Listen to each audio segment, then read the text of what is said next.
Maayong buntag mga kaigsunan and welcome sa atuang Sunday School. Salamat sa Ginoo sa iyang kaayo sa niaging semana nga diin kita giubanan niya. And as we all know, sa atuang karon nga bulan, we are going to celebrate our 4th mission anniversary. And ang atuang gitawag og First World Missions Conference. So we expect that for this month of July, ato yung i-highlight ning gitawag og missions. And we all know mga kaigsunan nga kitang tanan produkto ta sa missions. Bisan ang home church nato sa Bethany Baptist Church Makati, dili na mag-exist diha kung walay mother church nga nag-send og ilang missionary from America going to the Philippines. And karon mga kaigsunan, kita nasugdan ang bulaton sa Mankilam tungod kay adunay usa ka missionary nga nag-start og work in the person of Pastor Rory Mearns. So makita nato mga kaigsuonan nga kitang tanan diri produkto ta sa mission. And makita nato mga kaigsuonan sa Great Commission nga ang Great Commission is dili lang nato i-fulfill partially, which I mean nga kanang mag-focus lang ta diya sa local, but we have to obey or fulfill the Great Commission holistically, and that means not only in the Philippines but also all throughout the world. Ug mo nay sugo sa Ginoo sa toa. And we have this program nga atong ginahimo nga natay gitawag og faith promise tungod kay pinaagyan niya na nga sistema makahimo kita og commitment kung pila ang atong ipadala sa ato ang mga missionaries nga suportahan.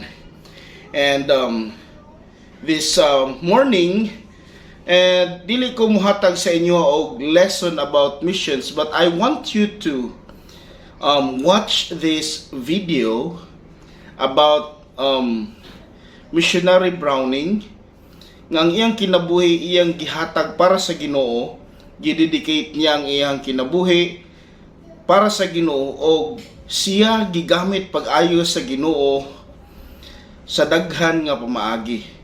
And I would like you to give your undivided attention ani nga pagpanunaw sa mga video, and I hope nga ma-inspire mo sa iyang kinabuhi.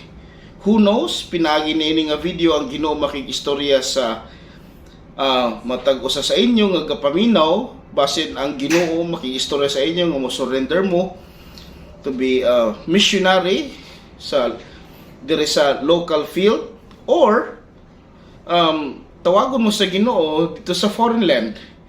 And dili lang diya mga kaigsuunan, basin mahadlok mo nga mo tan-aw sa video tungod kay basin ma-missionary mo. But the point here is ako ning ipa tan-aw sa inyo ang video tungod kay gusto ko nga ma-inspire mo nga ipagamit ang inyong kinabuhi aron mukabot og mga kalag. By giving your life, you will be a blessing to other people. Just like you nag-benefit ka sa salvation, nag-benefit ka sa kaayo sa Ginoo tungod kay naay tao nga nihatag sa iyang kinabuhi aron ikaw makabot sa maayong balita sa kaluwasan. So I hope you watch this video and be blessed.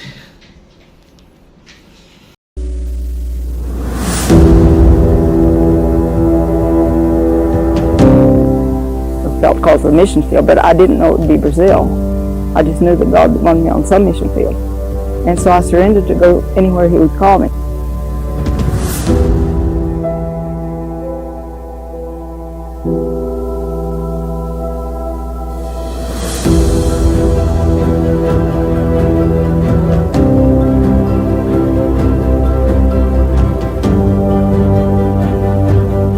And it wasn't until the second year of Bible college that I felt really impressed by the Holy Spirit that Brazil would be the field.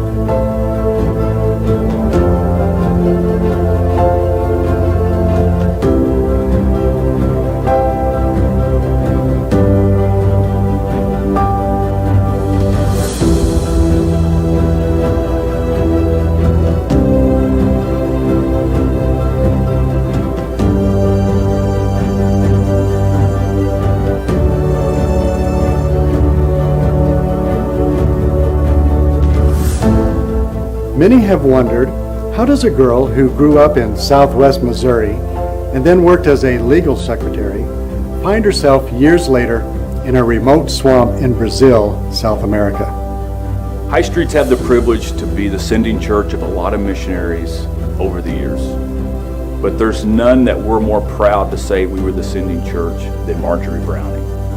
Her family moved to Springfield when she was in high school because her dad wanted them to attend High Street as a family. Marjorie was to get married, but then was diagnosed with a fatal disease. So she broke off the engagement, not wanting to put the young man through that experience. It ended up being a misdiagnosis. She still went on to Bible college to follow God's call upon her life. I went to Baptist Bible College in Springfield, Missouri, and graduated in 1957.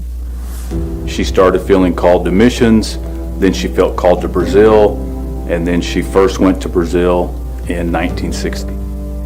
Before I came to Brazil, thought about how long will I stay. To me, it was going to be my life work. What I've done all these years has just been part of my life. It's something that I feel God called me to do. When I left the States to come to Brazil in 1960, I had a promise of $200 a month.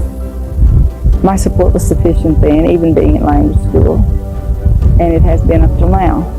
It has increased. I never visited new churches to raise more support on the furloughs I went back, but for some reason it has increased along with the needs. And now my support would be normally between $1,200 and $1,300 a month. When you think about Marjorie, you have to think of a faithful person. She knew what God called her to do. She followed that call and she went to Brazil. She was determined to make a difference in the lives of many Brazilians, no matter what difficulties she would encounter. Marjorie has been a wonderful example of dedication, faithfulness, and service for all of us.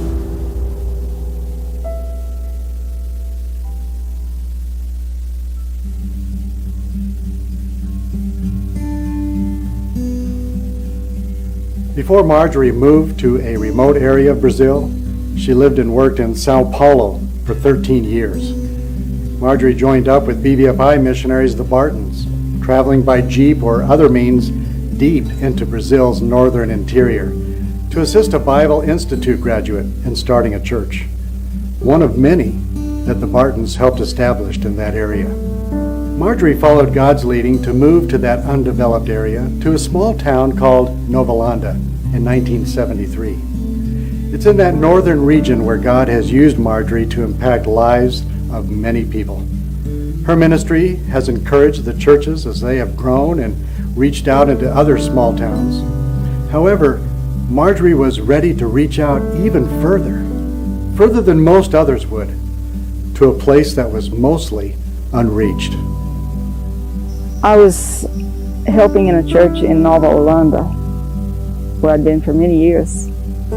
And I had been here in the swamps on trips, horseback trips, and I saw the need here because services would be held here occasionally, but there was no one living here in the meantime to encourage the people that would be saved or that would need to keep on hearing the gospel. And when I told the people of the church my plans, the pastor, even from the pulpit, gave me some pretty strong advice that I should not come here, I should stay there. I told them at that time I was willing to stay there or come here. If they had a couple in the church or a person who would be willing to come and work in the swamp, I'd be willing to stay there. But no one volunteered, so I did. I knew what it was like, but I was determined that I would get used to it, I'd become accustomed. And if all the other people can live here, why can't I? I'm a human being also. So I really didn't leave with any fear of anything up here, more than a fear that I'd have anywhere else I would live. The only thing that has been harder, and especially since I've moved over to the swamp, is the lack of communication. Marjorie lives in one of those areas where you literally can't get there from here. The name of this place is called Two Brothers Swamp.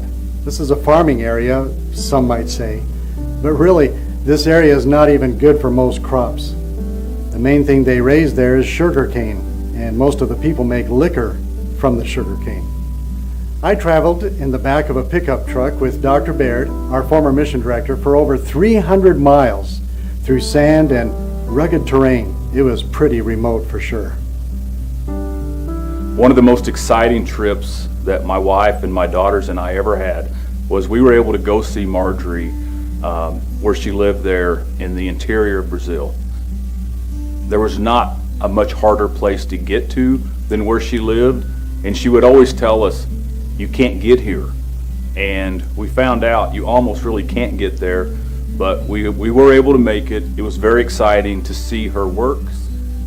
We met her first when Bob spoke at a missionary retreat in Brazil, and we stayed in a 2-bedroom home with Marjorie. We got to know her quite well, and so Bob told her, he said, we're going to come to visit you. And she said, no, you won't. She said, nobody from the States has ever come to visit me. But we did. My amazement of her and my appreciation of her grew by leaps and bounds the time we were on that trip. Everybody there in that little village, it wasn't even much of a village, but they loved her, and she loved them, and the children loved her.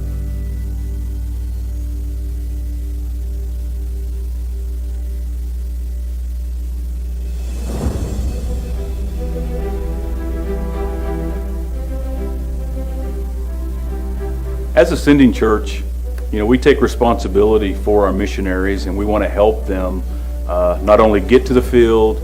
We obviously want to help them with financial support, but we also want to help them with special projects. We've had a lot of missionaries ask us for help with vehicles, for different things, but with Marjorie, her need was a horse. And so once we were able to help her buy a horse, we actually gave her more money than she needed, and she wouldn't keep it, so she sent it back for us to use for another mission project. I always make my trips to Nova London by horse because of the distance. Retrieving the mail was always an adventure for Marjorie. Her mail was normally delivered to Nova London. Now remember, it was 8 hours away by horse. It's deep sand beginning here. When I get over to the next swamp where we have a church, I always stop there so that my horse can rest a little. I usually need to see somebody there. Horseback trips involved more than just saddling up her horse and taking off. At first, Marjorie didn't even have a fenced pasture where she kept her horse. She just turned it loose to graze out in the open. So when I get ready, a day before, usually before a long trip, I go out looking for my horse. I always put a bell around his neck so it's not too hard to find. I can hear him at least if I'm close enough. And I have to go bring my horse in, feed him, take him down to the river and wash him and get him ready for the trip the next day. After our visit in 2002, we returned and told her story to her sending church.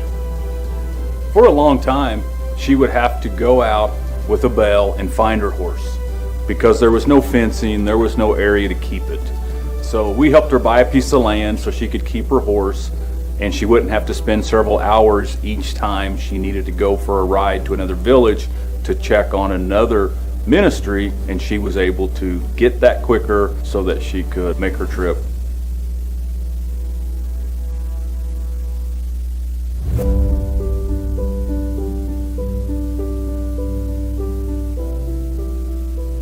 Eventually, she got cancer of the tongue. Half of it was removed, and it changed her speech a little.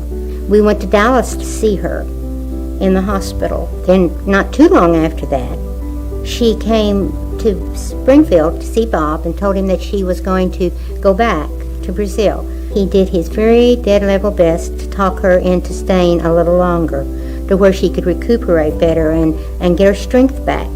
But she told him, she said, "Brother Baird, I love you, but I'm going back now." And she did. There were times that I would say, "Marjorie, won't you come back to the States and take a little break?" She said, "Why? This is home. This is where I belong. This is where I want to live, and this is where I want to die." When I have some minor illness, I have a medical book. I look in it and take some pills if I need to. Only one time I had to make a trip out of here, about 2 years ago. I had a high fever for 12 days and I took antibiotics and I didn't do anything for it, so I had to make a trip out to Muscle, which is also the town where I go to a bank, went to a doctor. Luckily, a car did come here after pickup after 12 days, and I was able to get out and go to a doctor. But there is no medical facility of any kind here. The most accommodating area of her home is the one she uses for ministry. It's just a plain building with a small area for her to cook and live in, with a few extra rooms to do ministry. She had no vehicle. Well, for that matter, she had no running water, she had no electricity, she had no transportation of any sort, she had no mail delivery. I have a good place for washing dishes. It's actually outside on an open back porch. There's really no electricity here, but I do have a solar panel which gives lighting at night, except in the rainy seasons when the battery runs down. Sometimes there's no light. I have a little kitchen about 5 by 8 feet where I have a small stove and a little space to work in. The stove I have is a small butane gas stove. During the rainy season, getting water is no problem. I have a barrel that catches water from the roof. But most of the time it doesn't rain here, so I make trips with 2 buckets down to the creek, carry water back from all of my needs. I also have a small bedroom, a little larger than the kitchen, and I sleep on a small folding cot with a mattress about that thick, an inch maybe, but it's comfortable. Marjorie was one of the most unique people I have ever met. How she was so loving and kind and never complained. She was a faithful person and she knew what God had called her to do. She was one of the happiest people I ever met. And she had a great sense of humor. She was an amazing person. When Dr. Baird and I arrived and stayed there in Two Brothers Swamp with Marjorie Browning, she had her little area where she lived, and she had a larger room where she had the children to meet and the ladies to meet, and then another room off to the side that had 2 wooden frames for beds, single beds. So that's where Dr. Baird and I stayed, in that small room. Well, at night, when it was dark, couldn't really see anything, we heard this noise of fluttering going on, and as I lay there, I could feel the wind brushing over my face, and it was the wind from the wings of bats. Now that was strange enough, and it was kind of hard to sleep at first, but eventually we fell asleep. So the next day, I'm thinking, where are the bats? Where did they go? So we began to look around a little bit. I went into the room, got on my knees, looked under the bed frames, and there under the bed, all the bats were hanging upside down under the bottom of the bed frame. That was pretty interesting.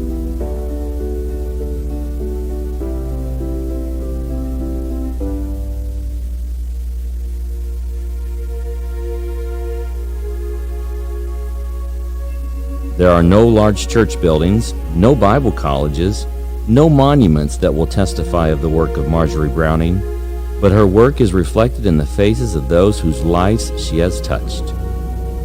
She always said, because I can't preach, I can't be a church planter. But we were able to see a lot of churches planted because she worked with ladies and children, and then when the young men got older, they went to Bible college, they came back there and started churches.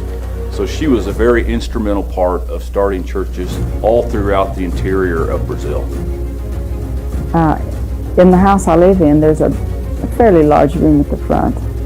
And so when we have our services here, or Sunday school, I arrange the benches around so that people can sit down. I put floor mats down on the floor to hold the ones that there are no benches for. And that's where we have our services on Sunday school meetings. Another important part of Marjorie's ministry is to teach the local Christians how to train and build up more disciples in their community. She always felt that this was important to keep the gospel message going from generation to generation. every Sunday morning we have a Sunday school class for children from 3 years up to 15 years old, or whatever age they come. And also I started a ladies' Bible study with one Christian lady who was living here at the time, and her neighbors and anyone else who wanted to come. That's held once a week. There is no regular church service here where I live. There is no man to preach. When we have services, our pastor from the next swamp over rides his mule over here and has a Sunday night service and then goes back home. So it's not every Sunday. It'll be every 2 or 3 weeks or whenever he can come. At the age where many are looking forward to retiring, Marjorie was still looking for new opportunities to serve. I also have known about another swamp farther away called Zachariah Swamp or Salt Swamp. Over in Zachariah Swamp, there's a girl probably 22 years old who lives there. And on my first visit there, or second, I became acquainted with her. She is an epileptic, and during an attack had fallen into fire and got a bad burn on her leg. And there's no medical treatment in these places, so the infection became worse and worse, and it, from what I understood, she got gangrene, and so had to go to São Paulo for treatment. Well, the only treatment was to amputate her leg. I don't know how she can walk on crutches in the deep sand. It's hard enough with 2 feet. But she insists on going with me up and down the swamps on crutches, inviting the people, giving out tracts and all, and is always present in the services also. After seeing that Marjorie's focus was more on the spiritual than on the physical, when asked about her financial needs, she replied this way. Prayer will do so much more than money will here, because money will buy some things, but some things we don't even have. And God through prayer can give everything we need to us. So I really appreciate it when I get a letter from somebody saying, I've been praying for you. There have been many times when we're in situations where God is the only one who can help us all.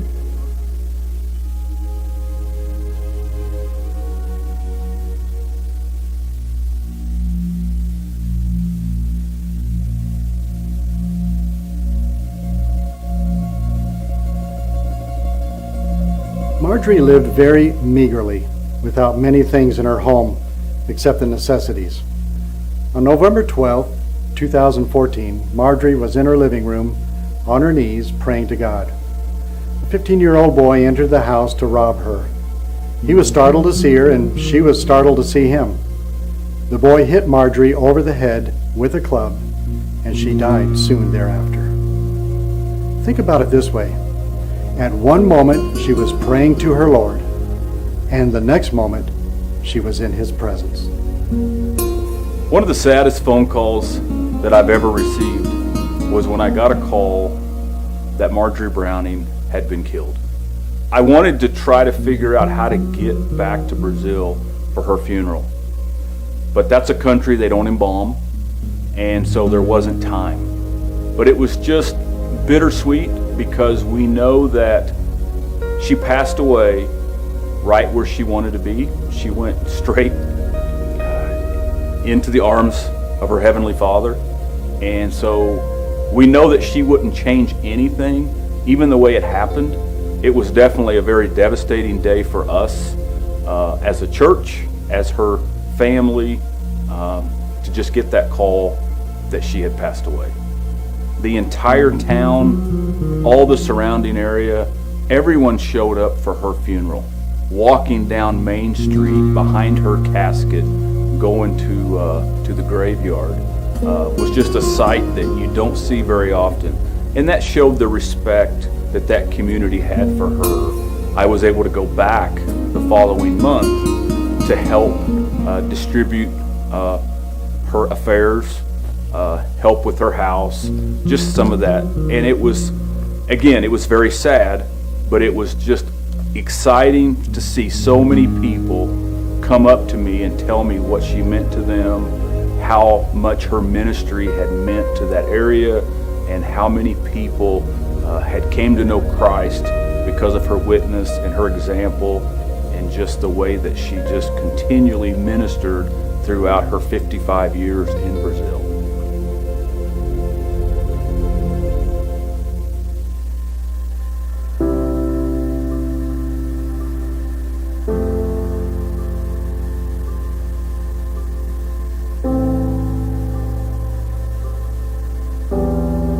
Marjorie's support was not very high. She didn't really feel like she needed a lot. Her support was never more than $1,200 a month. On her financial reports, she would cross out the word vehicle in the vehicle expense line and write in the word horse.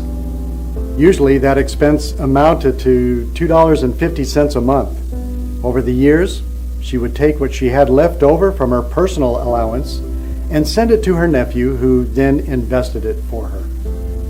When she passed away, her nephew called us and said, "Marjorie has invested a little over the years, and it has grown." He said she left directions for it. I said, "That's great. You can go ahead and send it to us with her instructions." He said, "I think it's a little more than what you might be thinking. It has grown to $400,000.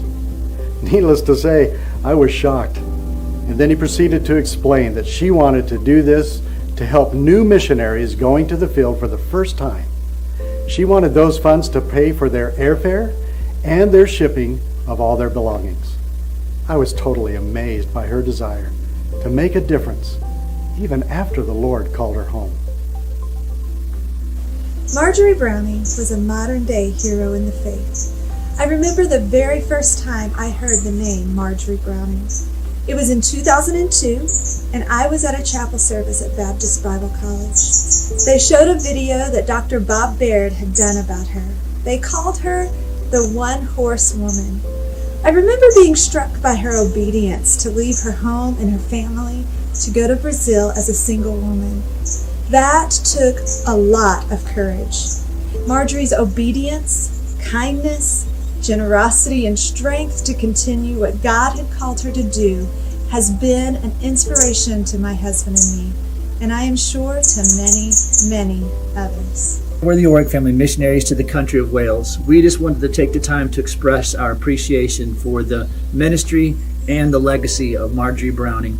When our family moved to the country of Wales, it not only provided for us financially for our airfare, but it also paid the expenses for the shipping of all of our personal belongings. It was a tremendous blessing to us, and we just want to say thank you so very much for being a blessing to our family and our ministry here in the country of Wales. My name is Ali Alexander, and I'm a missionary in Colombia, South America. I received help from Marjorie Browning when it came time for me to move to Bogota. I had just spent a year and a half traveling around to churches and sharing my heart for the Colombian people with them. And to know that my airfare and shipping expenses would be covered was a tremendous blessing. I cannot express how grateful I am for Marjorie Browning and the sacrifices that she made so that missionaries like myself could be blessed in this way.